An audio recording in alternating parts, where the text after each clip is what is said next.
ঈশ্বরদী পাবনা মহাসড়কের ঢুলটি বহরপুরে যাত্রীবাহী বাস ও সিএনজির মুখোমুখি সংঘর্ষে একই পরিবারের ৩ জন সহ মোট ৪ জন ঘটনাস্থলে নিহত।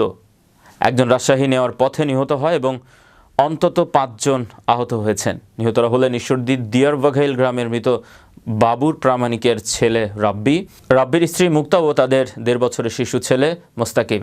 ঝিনাইদহের শৈলকুপা উপজেলার রবিডাঙ্গা এলাকার আশরাফুল ইসলামের ছেলে রাতুল হোসেন এবং ঈশ্বরদী বাসিন্দা সিএনজি চালক মোস্তফা জামান তোহা। আহতদের মধ্যে একজনকে রাজশাহী এবং বাকিদের ঈশ্বরদী হাসপাতালে ভর্তি করা হয়েছে।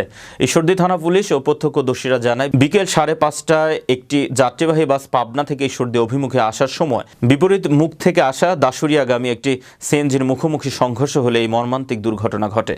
ঘটনার সংবাদ পেয়ে ঈশ্বরদী থানা পুলিশ এবং দমকল বাহিনীর সদস্যরা ঘটনাস্থল থেকে হতাহতদের উদ্ধার করে ঈশ্বরদী হাসপাতালে নিয়ে যায়। আপনারা যারা গাড়ি চালাবে, গাড়ির ড্রাইভারটা একটু সচেতনভাবে